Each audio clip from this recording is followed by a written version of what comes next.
நம்ம இந்த உபவாச நாட்களிலே 2 வசனங்களை நாம் மையமாக வைத்து நாம் தியானித்து வந்து கொண்டிருக்கிறோம். ஒன்று ஏசாயா 64 அதிகாரம் அதனுடைய 8 வசனம். ரெண்டாவது ஏசாயா 44 அதிகாரம் அதனுடைய 21 வசனம். ஏசாயா 64:8, ஏசாயா 44:21. நம்ம எல்லாரும் சேர்ந்து சத்தமாய் இதை வாசிக்கலாம். இப்பொழுதும் கர்த்தாவே, நீர் எங்களுடைய பிதா, நாங்கள் களிமண், நீர் எங்களை உருவாக்குகிறவர், நாங்கள் அனைவரும் உமது கரத்தின் கிரியே. யாக்கோபே, இஸ்ரவேலே, இவைகளை நினை. நீ என் தாசன், நான் உன்னை உருவாக்கினேன். நீ என் தாசன், இஸ்ரவேலே, நீ என்னால் மறக்கப்படுவது இல்லை. கர்த்தரால் உருவாக்கப்பட்ட நாம் கர்த்தரால் மறக்கப்படுவதில்லை. கர்த்தர் நம்மை ஒவ்வொரு நாளும் உருவாக்கி கொண்டிருக்கிறார். ஒவ்வொரு நாளும் ஒவ்வொரு காரியங்களை குறித்து நாம் விசேஷமாக தியானித்து கொண்டு வந்திருக்கிறோம். நேற்று தினத்தில் கூட பார்த்தோம், வார்த்தையினால் நம்மை உருவாக்குகிற தேவன். தேவன் வார்த்தையை சொல்லி இந்த பூமியில் உள்ள எல்லாவற்றையும் உருவாக்குகிறார். அதே போல நாமும் தேவனுடைய வார்த்தைகளை பயன்படுத்தி நாம் நம்முடைய சூழ்நிலைகளை மாற்ற வேண்டும், நம்முடைய குடும்பத்தின் நிலைமைகளை மாற்ற வேண்டும் என்று சொல்லி நேற்று தினத்தில் தியானித்தோம். அதனால் நம்ம பேசுகிறத ரொம்ப கவனமாக பேசணும். ஏன்னா நம்முடைய வாயின் வார்த்தைகளுக்கு வல்லமை இருக்கிறது என்று நேற்று தினத்தில் நம்ம பார்த்தோம். ஒரு வீட்டில் 5 பேர் இருக்கிறீங்கன்னா உங்கள் வாயிலிருந்து புறப்படுகிற ஒரு வார்த்தை அத்தனை பேருடைய முகத்தை இருட்டாக்கவும் முடியும், அத்தனை பேருடைய முகத்தை வெளிச்சமாக்கவும் முடியும். ஒரு வார்த்தை. அப்போ நம்ம பேசுகிற வார்த்தைகளை மிக கவனமாக பேச வேண்டும், சரியாக பேச வேண்டும், கர்த்தர் விரும்புகிற பிரகாரம் பேச வேண்டும். அப்போ தான் நம்முடைய வாழ்க்கையை தேவன் உருவாக்க முடியும் என்று சொல்லி பார்த்தோம். இன்றைக்கு நாம் தியானிக்க போகிற காரியம், தேவனுடைய சித்தத்தை நாம் செய்வதற்கு அவருடைய இரத்தத்தை நமக்காக சிந்தி அவர் நம்மை உருவாக்குகிறார். எல்லாம் சொல்லுவோம், தேவனுடைய சித்தத்தை நாம் செய்வதற்கு அவருடைய இரத்தத்தை நமக்காக சிந்தி நம்மை உருவாக்குகிறார். இன்னைக்கு யோசிச்சு பாருங்க, இயேசு கிறிஸ்து நமக்காக தம்முடைய விலையேறப்பெற்ற இரத்தத்தை நமக்காக சிந்தலைன்னா நம்ம இன்னைக்கு உருவாக்கப்பட்டிருப்போமா? ஒருவேளை பிறந்து வளர்ந்துருப்போம், ஆனால் நம்முடைய வாழ்க்கைக்கு ஒரு நோக்கம் இல்லாமலே போயிருக்கும். நம்முடைய வாழ்க்கைக்கு ஒரு பர்பஸ் இல்லாமலே போயிருக்கும். எதுக்கு வாழ்கிறோன்னு தெரியாது, எதுக்கு பிறந்தோன்னு தெரியாது, பிறந்ததுக்கு அப்புறம் என்ன செய்வோன்னு தெரியாது, இந்த உலக வாழ்க்கையை முடித்ததுக்கு அப்புறம் எங்கே போவோம்னு நமக்கு தெரியாது. அப்படிப்பட்ட காரியங்கள் நம்முடைய வாழ்க்கையில் இருக்கிறது. ஆனால் இயேசு இந்த பூமியில் வாழ்ந்த காலத்தில் இயேசு யார் யாரெல்லாம் சந்தித்தாரோ அவர்கள் அத்தனை பேருக்கும் வாழ்க்கையில் ஒரு நோக்கத்தை கொடுத்தார். சரிதானே? நோக்கமே இல்லாமல் தெரிந்த மனிதர்களை இயேசு நேரடியாக சந்தித்து அவர்களுக்கு ஒரு நோக்கத்தை கொடுத்து, நீ இதுக்காக அழைக்கப்படலை, நீ என்னுடைய சித்தத்தை நிறைவேற்றும்படி அழைக்கப்பட்டிருக்கிறாய் என்று ஒவ்வொருவருக்கும் ஒவ்வொரு நோக்கத்தை கொடுத்தார். அதே போல ஒரு தடவை இயேசு போகிறார் கடற்கரையில். அங்கே சிலர் மீன்கள் பிடித்து கொண்டிருக்கிறார்கள், மீன்கள் அகப்படலை. அப்போ இயேசு சொல்லுகிறார், இப்போ கொண்டு போய் இந்த இடத்துல நீ உன்னுடைய வலையை போடு அப்படின்னு சொல்லுகிறார். உடனே அந்த சீஷர்கள் சொல்லுகிறார்கள், நாங்கள் ராம் முழுவதும் பிரயாசப்பட்டோம், ஒன்றும் கிடைக்கல, ஆனாலும் நீங்கள் சொன்ன வார்த்தையின்படி நாங்கள் இப்போ வலையை போடுகிறோம் அப்படின்னு சொல்லுகிறார்கள். வலையை போடுகிறார்கள். வலை கிழியத்தக்க மீன்களை கர்த்தர் கொடுக்கிறார். அப்புறம் சொல்லுகிறார், உங்களை மீன்களை பிடிக்கிறவர்களாக அல்ல, மனுஷர்களை பிடிக்கிறவர்களாக உங்களை மாற்றுவேன்.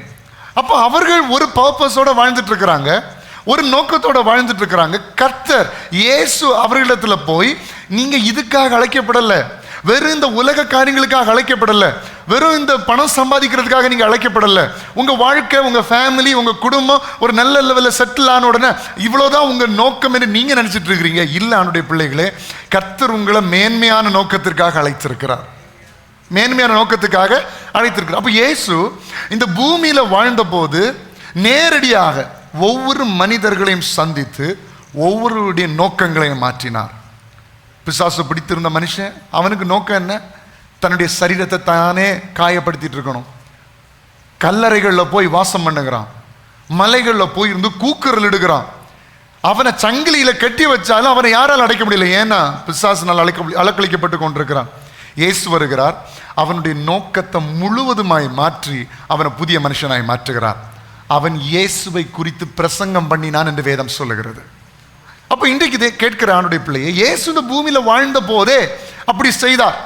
ஆனா இப்போ இந்த 2025 வருடத்துல இயேசு மனுஷ ரூபத்துல இல்லை, இயேசு பிசிக்கலா இல்லைங்க. ஆனா பரிசுத்த ஆவியானவரை நம்மத்துல வாசம் செய்து கொண்டிருக்கிறார். இத்தனை வருடங்களுக்கு முன்பதாக இயேசு இந்த பூமியில வந்து நம்முடைய பாவங்களுக்காக, யாருடைய பாவங்களுக்காக? நம்முடைய அன்னைக்கு வாழ்ந்தவங்களுடைய பாவத்துக்காக மட்டுமல்ல, 2000 வருடங்களுக்கு முன்பதாக இந்த பூமியில வாழ்ந்து கொண்டிருந்த மனிதனுடைய பாவத்தை மன்னிக்கும்படியாக மாத்திரமல்ல, இன்றைக்கு வாழ்ந்து கொண்டிருக்கிற நம்முடைய பாவங்களை மன்னிக்கும்படியாகவும், இன்றைக்கு நோக்கமில்லாமல் வாழ்ந்து கொண்டிருக்கிற நமக்காகவும், எங்க வாழுகிறோம், எதுக்கு வாழுகிறோம், எதுக்காக இந்த பூமியில பிறந்தோம், எதுக்கு வேலை செய்யறோம், எதுக்கு படிக்கிறோம், எதுக்காக வாழ்க்கையில வாழ்ந்து கொண்டு, எதுக்கு திருமணம் பண்ணுகிறோம், எதுக்கு குழந்தைகளை பெற்றுக்கொள்கிறோம், எதுக்காக ஒரு வீடு கட்டுகிறோம், எதுக்காக நான் வாழுகிறேனே தெரியாம இன்றைக்கு வாழ்ந்து கொண்டிருக்கிற நமக்கு அவருடைய சித்தத்தையும் அவருடைய நோக்கத்தையும் நிறைவேற்றுவதற்காக தான் என் இயேசு அன்றைக்கு இரத்தம் சிந்தினார். அப்ப இன்றைக்கு இயேசு ஒருவேளை சரீர பிரகாரமாக நமக்கு முன்னாடி இல்லாம இருக்கலாம், ஆனா அன்னைக்கு அவர் சிந்தின இரத்தத்தை இன்றைக்கு நீங்கள் விசுவாசித்தால் நோக்கம் இல்லாத உங்க வாழ்க்கைக்கு தேவன் நோக்கத்தை தருவார். தரிசனம் இல்லாத உங்க வாழ்க்கைக்கு தேவன் தரிசனத்தை தருவார். எதுக்கு வாழுகிறேன் என்று தெரியாமல் குழம்பி போய் நிற்கிற உங்களுக்கு கர்த்தர் ஒரு புதிய திட்டத்தை, அவருடைய சித்தத்தை உங்களுக்கு வெளிப்படுத்த ஆயத்தம் உள்ளவராக இருக்கிறார். அப்ப இன்றைக்கு நீங்க புரிந்து கொள்ளணும், இயேசுவே நான் இன்னைக்கு பர்பஸ் இல்லாம எதுக்கு வாழ்றேன்னு தெரியாம, நிறைய பேர் நல்ல வேலை செய்வாங்க, நல்ல பணம் சம்பாதிப்பாங்க, கடின உழைப்பார்கள், முடிச்சிட்டு சாயங்காலம் ராத்திரி வீட்டுக்கு வந்து படுத்ததுக்கு அப்புறம் காலையிலிருந்து சாயங்காலம் வரைக்கும் மண் வெட்டுறதை விட கடினமாக என்ன செஞ்சிருக்கிறேன், வேலை பார்த்துருக்கிறேன். எதுக்கு வேலை செய்கிறேன்னு எனக்கும் தெரியல, எதுக்கு வாழ்கிறேன்னு எனக்கும் தெரியல. What is the purpose of life? நம்ம வாழ்கிற வாழ்க்கை நோக்கம் என்ன? நம்ம வேலை செய்கிறது நோக்கம் என்ன? கஷ்டப்பட்டு ராப்பகலா படிப்பது நோக்கம் என்ன? கஷ்டப்பட்டு ராப்பகலா வேலை செய்வது நோக்கம் என்ன? ஒரே ஒரு நோக்கம், நீங்களும் நானும் கர்த்தருக்காய் வாழ வேண்டும், கர்த்தருக்காய் வாழ வேண்டும். ஏன்னா எல்லாரும் ஒரு நாள் இந்த உலக ஓட்டத்தை முடிச்சுதான் ஆகணும். என்னுடைய பிள்ளையே, நமக்கு எல்லாருக்கும் தெரியும், இன்னைக்கு மனுஷனுக்கு கடவுள் நம்பிக்கை இருக்குதோ இல்லையோ, ஆண்டவர் ஒருத்தர் இருக்காருன்னு நம்பிக்கை இருக்குதோ இல்லையோ, ஒரு நம்பிக்கை இருக்குது, ஒரு நாள் இந்த உலகத்தை விட்டு எல்லா மனுஷனும் போய் தான் ஆகணும். 70 வயது இல்லை 80 வயது இல்லை 90 வயது 100 வயது, நீங்க இருக்கிறத பார்த்தா 150 வரைக்கும் இருப்பீங்க போல இருக்குது, இருப்பீங்க கண்டிப்பா. ஆனா என்னைக்காவது ஒரு நாள் போய் தான் ஆகணும். நீங்க 150 வயசு இந்த உலகத்தில் இருந்தால் அது ஒன்றும் பெரிய வருஷம் கிடையாது, சல்லுன்னு போயிடும். நான் 10ஆம் கிளாஸ் படிக்கும்போது எப்போ எனக்கு 18 வயசு ஆகும் லைசன்ஸ் எடுக்கலாம் அப்படின்னு நான் யோசிச்சுட்டு ஏங்கி தவிச்சிட்டு இருந்தேன். ஆனால் இப்போ லைசன்ஸ் எடுத்தே 10 வருஷத்துக்கு மேலே ஆயிடுச்சு. ஹலோ, எப்படி நாட்கள் போகுதுன்னு தெரியல.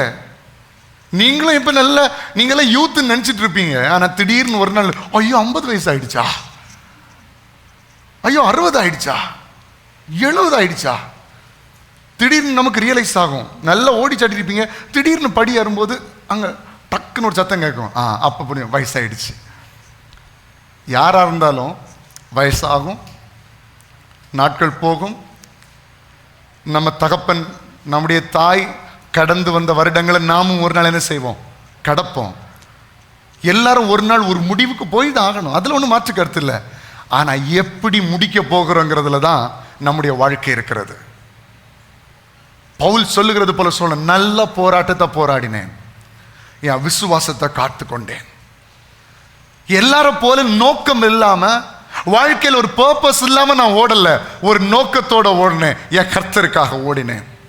இன்றைக்கு இதை கேட்கிற பிள்ளைய, உங்களை தேவன் வெறும் இந்த உலகத்துக்காக அழைக்கல, வெறும் உங்களுக்கு குடும்பத்துக்காக அழைக்கல, கர்த்தருடைய சித்தத்தை நீங்கள் இந்த பூமியில நிறைவேற்றும்படியாக கர்த்தர் உங்களை அழைத்திருக்கிறார். மத்தேயு 6ஆம் அதிகாரத்தில் இயேசு கற்றுக் கொடுத்த ஜெபத்தை நம்ம பார்க்கிறோம் இல்லையா? வாசிங்க பார்க்கலாம். மத்தேயு 6ஆம் அதிகாரத்தில் அதுல ஒரு அழகான ஒரு ஜெபம் இருக்கிறது பாருங்க.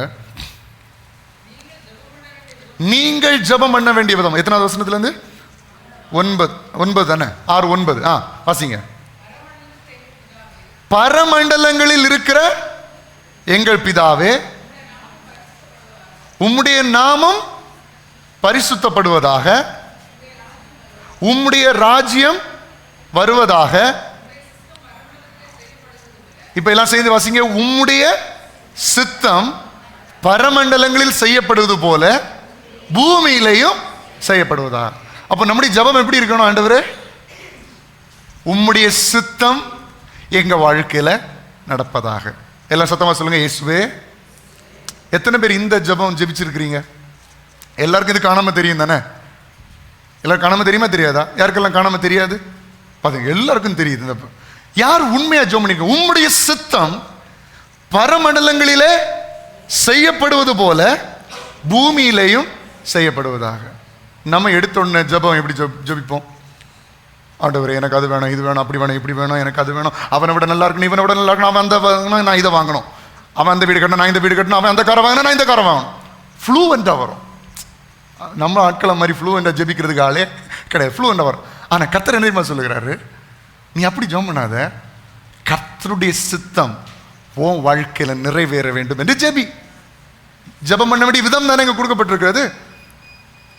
ஆண்டவரே, உங்க சித்தம் பரமண்டலங்களில் செய்யப்படுவது போல பூமியிலையும் என் வாழ்க்கையிலும் செய்யப்படுவதாக. அப்ப நீங்க எதுக்காக அழைக்கப்பட்டிருக்கிறீங்க? இந்த வசனத்தின்படி தேவனுடைய சித்தத்தை பூமியில நிறைவேற்ற அழைக்கப்பட்டிருக்கிறீர்கள். நம்ம இன்னைக்கு வேற எதையோ யோசிச்சுட்டு இருக்கிறோம், வேற காரியங்களை குறித்து கவலைப்பட்டு இருக்கிறோம். ஐயோ, அது இல்லையே, இது இல்லையே, அப்படி இல்லையே, இப்படி இல்லையே. நான் சொல்லுகிறேன், நீங்கள் கர்த்தருடைய சித்தத்தை செய்யும் போது, அவருடைய ராஜ்யத்துக்கு அடுத்த காரியங்களை நீங்க செய்யும் போது, உங்களுக்கு தேவையான எல்லாம் உங்களுக்கு கூட கொடுக்கப்படும். அதே 6ஆம் அதிகாரத்தில் 33ஆம் வசனத்தை வாசிங்க. 33ஆம் வசனம் என்ன சொல்லுகிறது? முதலாவது தேவனுடைய ராஜ்யத்தையும் அதனுடைய நீதியையும் தேடுங்கள், அப்பொழுது இவைகள் எல்லாம் உங்களுக்கு கூட கொடுக்கப்படும். அப்ப கர்த்தருடைய சித்தத்தை, கர்த்தருடைய விருப்பத்தை நீங்களும் நானும் இந்த பூமியில நிறைவேற்றும் போது மீதி எல்லாம் உங்களுக்கு கூட கொடுக்கப்படும். கர்த்தர் எதுக்காக உங்களை வாழ வச்சிருக்கிறார்? அவருடைய சித்தத்தை நிறைவேற்றும்படியாக. எதுக்காக தேவன் நம்மளை படிக்க வச்சிருக்கிறார்? சொல்லுங்க. சொல்ல மாட்டீங்களே. நான் படிச்சது எதுக்கு? எனக்கு கத்துக்கு நான் படித்தேன், என் வேலைக்கு நான் படித்தேன். இல்லை, அவனுடைய பிள்ளையே, கர்த்தருடைய சித்தத்தை செய்யும்படியாக உங்களை படிக்க வச்சிருக்கிறார். எதுக்காண்டவர் உங்களுக்கு நல்ல வேலையை தந்திருக்கிறாரு? சொல்லுங்க. கர்த்தருடைய சித்தத்தை பூமியில நிறைவேற்றும்படியாக. எதுக்கு நல்ல பிசினஸ் ஆண்டவர் தந்திருக்கிறாரு? கர்த்தருடைய சித்தத்தை பூமியில நிறைவேற்றும்படியாக. எதுக்கு ஆண்டவர் உங்களுக்கு நல்ல ஃபேமிலியை கொடுத்திருக்கிறாரு? லீவ் கிடைச்சா டூர் போறதுக்கு, அப்படித்தானே? அது போங்க தாராளமா, அது தப்பு இல்லை. ஆனா அதுக்கு மேல ஒரு நோக்கம் இருக்கிறது, கர்த்தருடைய சித்தத்தை பூமியில நிறைவேற்றும்படியாக. இப்ப கேட்கிறேன், கர்த்தர் எதுக்கு உங்களுடைய பிள்ளைகளை தந்திருக்கிறாரு? அவங்கள படிக்க வச்சு நான் சம்பாதிக்காதத, எனக்கு கிடைக்காதத பிள்ளைகளை வச்சு, அப்படியா? அது கிடைக்கும், தானா கிடைக்கும். அதான் எல்லாம் உங்களுக்கு கூட கொடுக்கப்படும். உங்களை விட உங்க பிள்ளைகள் நல்லா இருப்பாங்க, உங்களை விட உங்க பிள்ளைகள் நல்லா சம்பாதிப்பாங்க, உங்களை விட உங்களுடைய பிள்ளைகள் கனம் பெற்றவர்களா இருப்பாங்க. ஆனா எனக்கு கர்த்தர் கொடுத்த பிள்ளைகள் எதற்காக என்று சொன்னால், கர்த்தருடைய சித்தத்தை நிறைவேற்றும்படியாக. இதை ஏற்றுக்கொள்ளுங்கள். மட்டும் கரங்களை உயர்த்தி ஆண்டவருக்கு மகிமையை செலுத்துவோம். ஹல்லேலூயா. இரண்டாவது, கர்த்தர் நம்மை அழைத்ததின் நோக்கம் என்னவென்று சொன்னால், கர்த்தருடைய நல்ல சுவிசேஷத்தை பத்தி யாரிடத்திலேயாவது நம்ம பகிர்ந்து கொள்ளணும். எல்லாம் சொல்லுங்க, கர்த்தருடைய சுவிசேஷத்தை நம்ம யாரிடத்திலேயாவது பகிர்ந்து கொள்ள வேண்டும். இதுக்காக தான் கர்த்தர் ரத்தத்தை சிந்தி நம்ம உருவாக்கி இருக்கிறார். இதுக்காக தான் நம்ம மீட்டெடுத்திருக்கிறார். இன்றைக்கு இயேசுவை நான் என் வாழ்க்கையில கிடைச்ச ஒரு கிஃப்டா நினைக்கிறேன்னு சொல்றவங்க கரங்களை உயர்த்தி காணுமீங்க பார்க்கலாம். சீரியஸ்லி, உண்மையை சொல்லு, சும்மா கதடிக்க கூடாது. உண்மையிலே சீரியஸா, ஏசப்பா என் வாழ்க்கையில கிடைச்சது எனக்கு ஒரு பெரிய கிஃப்ட் அப்படின்னு சொல்றவங்க மட்டும் கரங்களை உயர்த்துங்க பார்க்கலாம். நிறைய கரங்களை பார்க்கிறேன். அப்ப இந்த கிஃப்ட் எல்லாருக்கும் கிடைக்கணும் நீங்க விரும்புறீங்களா? விரும்புறீங்களா? அது நம்முடைய கலாச்சாரத்தில் கிடையாது. இருக்கா உங்களுக்கு அந்த எண்ணம் இருக்கா? ஒரு துணிக்கடையில் ஆஃபர் போட்டா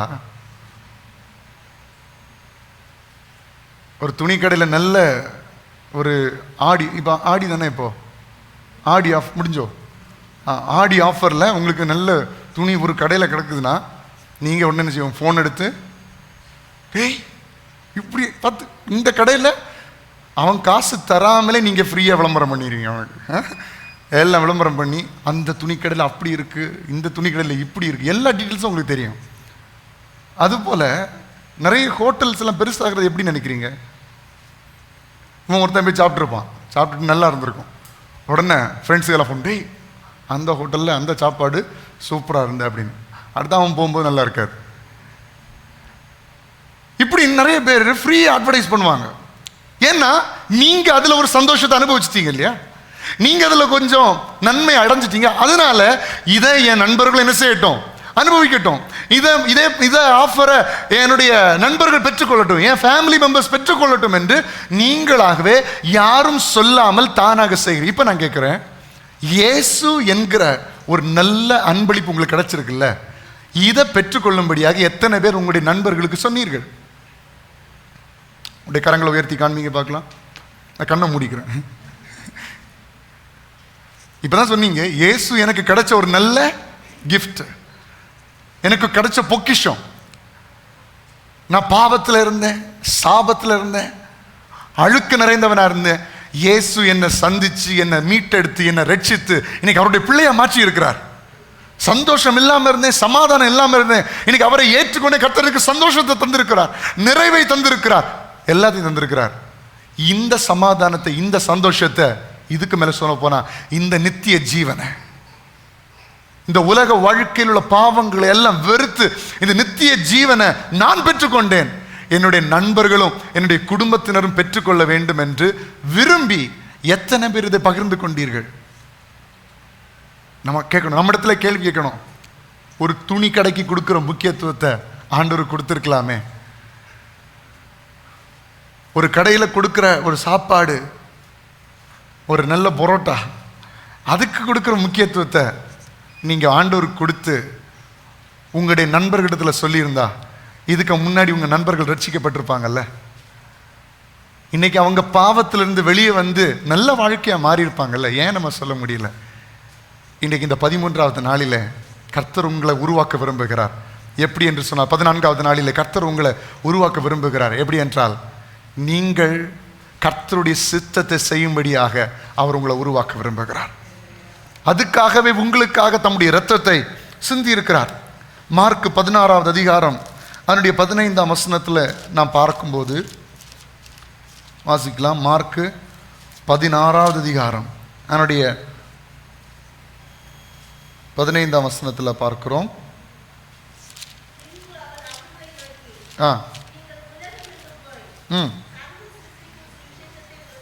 ஒரு முறை கூட எல்லாம் சேர்ந்து வாசிங்க. நீங்கள் உலகம் எங்கும் போய் சர்வ சிருஷ்டிக்கும் சுவிசேஷத்தை பிரசங்கியுங்கள். யாருக்கு சொல்றாரு? யாருக்கு சொல்றாரு? பாஸ்டருக்கா? எல்லாருக்கும். நம் அனைவர் மேலும் விழுந்த கடமை. நாம் அனைவரும் ஆண்டவருடைய பிள்ளைகளாக தானே இருக்கிறோம், இயேசு கிறிஸ்துவின் சீஷராக தானே இருக்கிறோம்.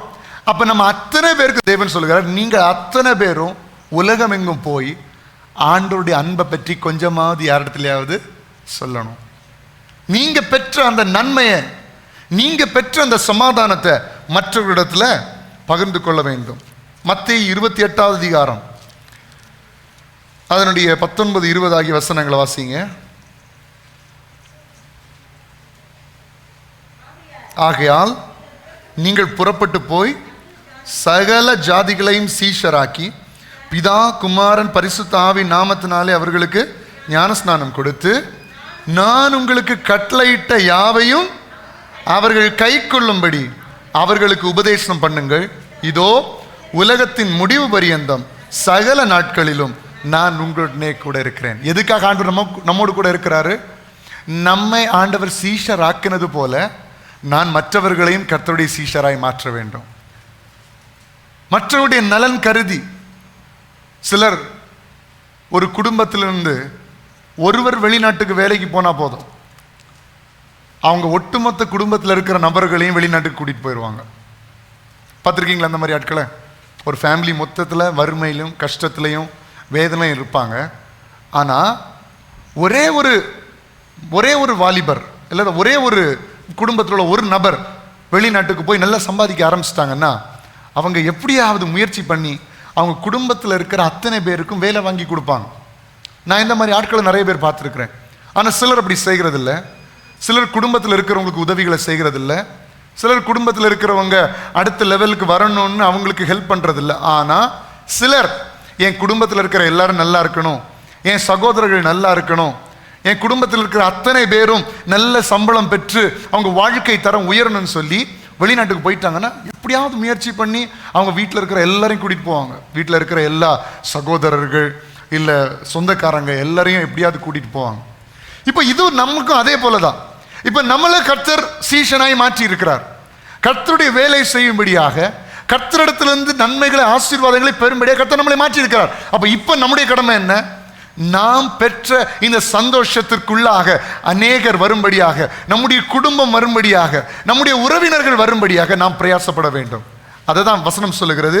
நீங்கள் புறப்பட்டு போய் சகல ஜாதிகளையும் சீஷராக்கி பிதா குமாரன் பரிசுத்த ஆவியின் நாமத்தினாலே அவர்களுக்கு ஞானஸ்நானம் கொடுத்து, வசனம் சொல்லுகிறது ஜலத்தினாலும் ஆவியினாலும் பரவாவிட்டால் பரலோக ராஜ்யத்துக்குள்ள பிரவேசிக்க முடியாது. அவன் பரிசுத்த ஆவியானவராலையும் ஜலத்தினாலேயும் கர்த்தருடைய வார்த்தையினாலேயும் அவன் ஞானஸ்நானம் பெற வேண்டும். அவன் மூழ்கி ஞானஸ்நானம் பெற வேண்டும். பெற்று அவர் நமக்கு கட்டளையிட்ட யாவையும் அவர்கள் கை கொள்ளும்படி நம்ம என்ன செய்யணும்? உபதேசம் பண்ணணும், சொல்லி கொடுக்கணும். நம்ம சொல்லலைன்னா அவர்கள் புரிந்து கொள்ள மாட்டார்கள். நீங்க சொன்னாதான் அவங்க புரிந்து கொள்வார்கள். நல்லா புரிந்து கொள்ளணும். நம்ம சொல்லலைன்னா அவங்க யாரும் கேட்க மாட்டாங்க. அவங்களுக்கு சொல்றதுக்கு ஆளே இருக்காது. பர்த்திமேயு குருடன் பார்வையற்றவனாய் பிச்சை எடுத்துக் கொண்டிருக்கிறான். வசனம் சொல்லுகிறது இயேசு வருகிறார் என்று கேள்விப்பட்டு. எல்லாம் சொல்லுங்க, இயேசு வருகிறார் என்று கேள்விப்பட்டு. அவன் கேள்விப்பட்டான்னா என்ன அர்த்தம்? அவனுக்கு யாரோ சொல்லி இருக்கிறாங்க. என்ன சொல்லி இருக்கிறாங்க? இயேசு ஒருத்தர் வருகிறாரு, அவர் நினைச்சா உனக்கு பார்வையை கொடுக்க முடியும்னு யாரோ பர்த்திமேயு குருடனுக்கு சொல்லி இருக்கிறார்கள். அதனாலதான் கேள்விப்பட்டான். கேள்விப்படாம எப்படி நம்ம சொல்ல முடியும் அவர்கள் தேவனை ஏற்றுக்கொள்வார்கள் என்று? நம்ம சொல்லவே இல்லை. நம்ம அவங்களுக்கு ஆண்டவரை பற்றி அறிவிக்கவே இல்லை. அப்போ நம்ம எப்படி தைரியமா சொல்ல முடியும் அவங்க ஆண்டவரை ஏற்றுக்கொள்வாங்க? முதல்ல சொல்லணும். நம்முடைய பங்கை நம்ம செய்யணும். நம்ம சொல்ல வேண்டிய கடமை சொல்லிடணும். ஒருத்தன் தப்பு பண்றான்னா பார்த்துட்டு வேடிக்கை பார்க்கக்கூடாது. நம்ம சொல்ல வேண்டிய கடமை சொல்லிடணும். அதுக்கப்புறம் அவங்களுக்கு ஆண்டவருக்குள்ள. இல்லைன்னா ஆண்டவர் கேள்வி கேட்பார், உன் பக்கத்தில் தானே இருந்தான், உன் கஸ்டடியில் தானே இருந்தான், நீ ஏன் சொல்லலை அப்படின்னு கேட்பார். அப்போ நம்ம பதில் சொல்ல முடியாது. பாருங்க, ரோமர் 10வது அதிகாரம் அதனுடைய 11ஆம் வசனத்திலிருந்து பார்க்கிறோம். ரோமர் 10 அதனுடைய 10வது வசனத்திலிருந்தே பார்ப்போம். ரோமர் 10:10.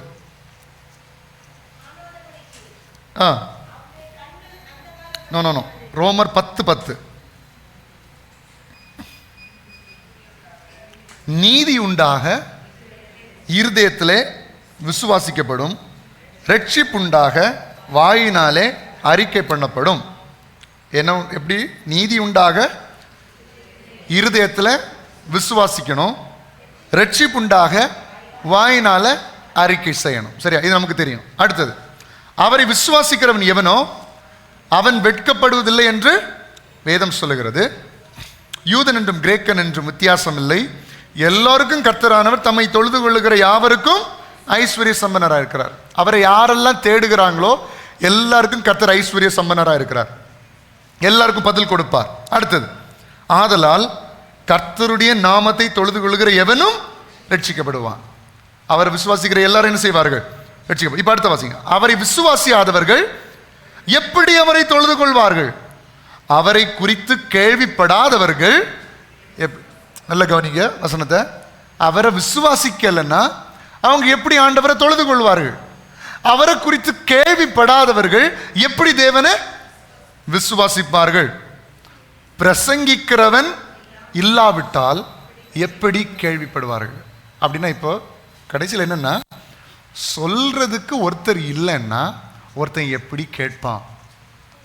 கேட்கலன்னா அவன் எப்படி விசுவாசிப்பான்?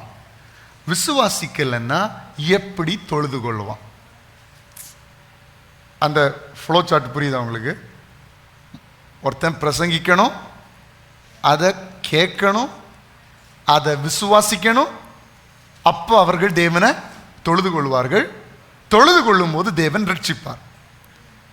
அப்ப இதுல ஃபர்ஸ்ட் ஸ்டெப் என்ன? ஃபர்ஸ்ட் ஸ்டெப் என்ன? ஒருத்தன் தேவனை தொழுது கொண்டு, எல்லாரும் கவனிக்கிறீங்களா? ஒருத்தன் தேவனை தொழுது கொண்டு அவன் வாழ்க்கை ரட்சிக்கப்படணும், அவர் நீதி உண்டாகணும்னா அதுல பேசிக்கா என்ன வருது? முதல்ல கேட்கல, சொல்லணும். தேவனை பற்றி மற்றவர்களிடத்தில் நம்ம சொல்லணும். அதுதான் ஃபர்ஸ்ட் ஸ்டெப். முதல்ல சொல்ல ஆரம்பிக்கும் போது கேட்க ஆரம்பிக்கிறாங்க, கேட்க ஆரம்பிக்கும் போது விசுவாசிக்க ஆரம்பிக்கிறாங்க, விசுவாசிக்கும் போது ஆண்டவரை தொழுது கொள்ள ஆரம்பிக்கிறாங்க, தொழுது கொள்ளும் போது தேவன் அவர்களை ரட்சிக்கிறார். எல்லாரும் புரிஞ்சுச்சா? மறக்கவே கூடாது. ஒரு கூட சொல்லுங்க.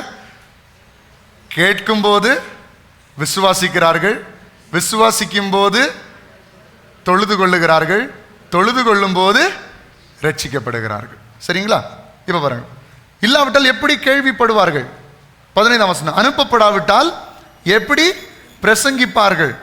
சமாதானத்தை கூறி நற்காரியங்களை சுவிசேஷமாய் அறிவிக்கிறவர்களுடைய பாதங்கள் எவ்வளவு அழகானவைகள் என்று எழுதியிருக்கிறது.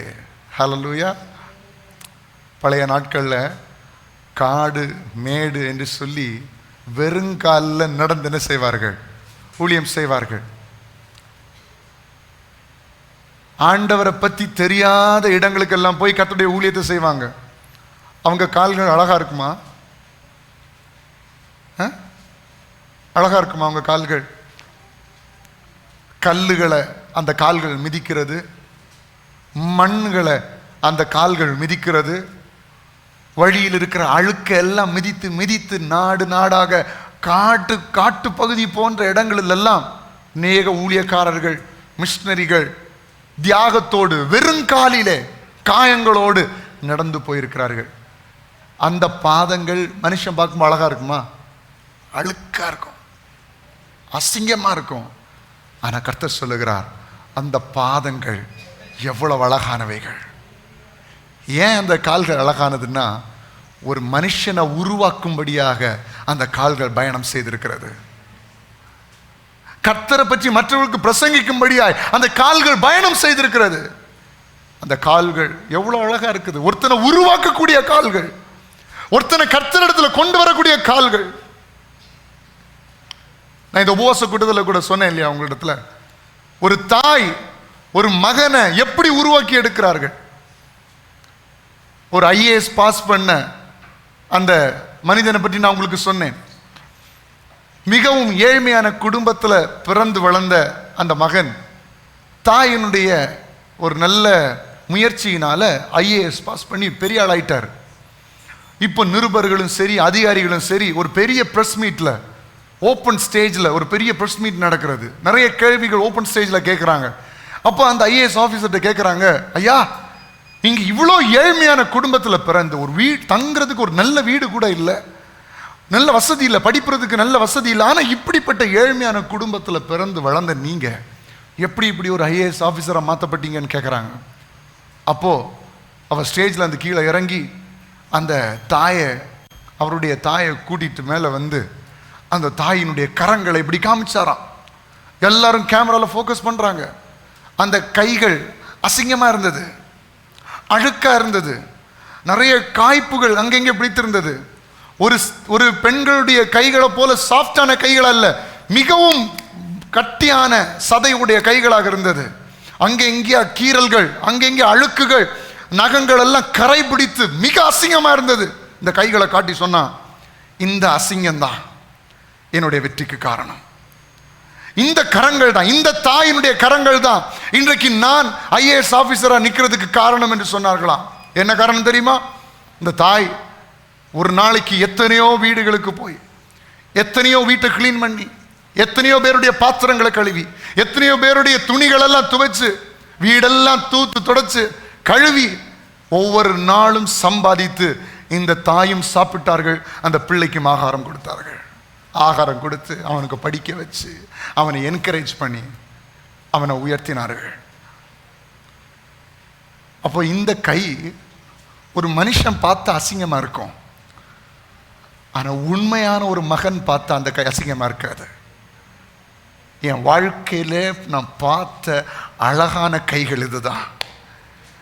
ஏன்னா எனக்காக என்னை உருவாக்கும்படியாக காயப்படுத்தப்பட்ட கைகள். இதே தான் இங்க இந்த வசனம் சொல்லுகிறது. இந்த ஊழியக்காரர்களுடைய கால்கள் உலகமெங்கும் போய் கர்த்தருடைய வார்த்தையை சொல்லுகிற தேவ பிள்ளைகளுடைய கால்கள் எவ்வளவு அழகானவைகள். ஏன்னா மனிதர்களை உருவாக்கி கொண்டிருக்கிறது, மனிதர்களை கட்டி எழுப்பி கொண்டிருக்கிறது. சுவிசேஷம், நல்ல காரியங்களை சுவிசேஷமாய் அறிவிக்கிறவுடைய கால்கள் எவ்வளவு அழகானவைகள் என்று எழுதியிருக்கிறதே. ஆனாலும் சுவிசேஷத்திற்கு எல்லாரும் கீழ்ப்படியவில்லை. அதை குறித்து ஏசாயா, கர்த்தாவே எங்கள் மூலமாய் கேள்விப்பட்டதை விசுவாசித்தவன் யார் என்று சொல்லுகிறான். எல்லாரும் ஒன்றும் கேட்க மாட்டாங்க நீங்க சொல்றத, ஆனா நம்முடைய கடமை நம்ம சொல்லணும். வசனமே சொல்லுது எல்லாரும் ஒன்றும் கீழ்ப்படிய மாட்டாங்க. இப்ப நான் இந்த வார்த்தைகளை பேசுகிறேன், நீங்க ஆண்டவருடைய பிள்ளைகளா மாறணும், கர்த்தரை விசுவாசிக்கிறவங்களா மாறணும், கர்த்தரை பத்தி மற்றவங்களிடத்துல சொல்லுறவங்களா மாறணும் அப்படின்னு நான் சொல்லுகிறேன். ஆனா வசனம் சொல்லுகிறது எல்லாரும் கீழ்ப்படிவார்களா என்று நமக்கு தெரியாது. இந்த சத்தத்தை கேட்கிற நீங்கள் எல்லாரும் கீழ்ப்படிவீர்களா என்று கூட எனக்கு தெரியாது. ஆனா கர்த்தர் சொல்லி இருக்கிறார், நான் சொல்லுகிறேன். நீங்கள் அப்படிதான். ஆண்டவர் உங்களுக்கு ஒரு காரியத்தை தந்தாருன்னா, உங்களுக்கு ஒரு பொறுப்பை தந்தாருன்னா எல்லாரும் அதுக்கு கீழ்ப்படிவாங்களான்னு கேட்டா நமக்கு தெரியாது. எல்லாரும் உங்க வார்த்தைக்கு செவி கொடுப்பாங்களான்னு கேட்டா தெரியாது. ஆனா சொல்ல வேண்டிய கடமை நம்ம சொல்லணும். நம்முடைய பங்கை நம்ம சரியா செய்யணும். ஆதலால் விசுவாசம் கேள்வியினாலே வரும், கேள்வி தேவனுடைய வசனத்தினாலே வரும். எல்லாரும் கரங்களை தட்டி அவனுக்கு மகிமைகளை செலுத்தும் உற்சாகமாக. ஹல்லேலூயா. அப்ப இன்றைக்கு கர்த்தர் உங்களுக்கு பலனை தந்திருக்கிறார், ஆசீர்வாதங்களை தந்திருக்கிறார், மேன்மைகளை தந்திருக்கிறார். நீங்க இப்பவே ஆண்டவர் பற்றி மற்றவங்களுக்கு சொல்ல ஆரம்பிக்கணும். ஆனா இந்த சுவிசேஷ பாரம் இப்ப வருதோ இல்லையோ, இந்த உலகத்தை விட்டு போனதுக்கு அப்புறம் கண்டிப்பா வரும். ஏன்னா லூக்கா 16ஆம் அதிகாரம் 19ஆம் வசனத்திலிருந்து 29ஆம் வசனம் வரைக்கும் வாசிக்கும் போது அங்க ஐஸ்வர்யவான் லாசருவை பற்றி வேதம் அங்க சொல்லுகிறது.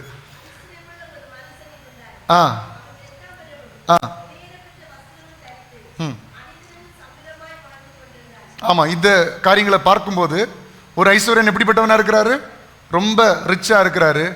அதை நீங்க வீட்டில் போய் கண்டிப்பா வாசிங்க, நமக்கு நேரம் ஆயிடுச்சு. நம்ம அதை நான் சுருக்கமா உங்களுக்கு சொல்ல விரும்புகிறேன். இப்போ அந்த லாசரு மிகவும் ஏழையா இருக்கிறான். ஆனா லாசரு மரித்த பிறகு ஆண்டவரிடத்துல போயிட்டான். இந்த ஐஸ்வர்யவான் மரித்து நரகத்து போயிட்டான்.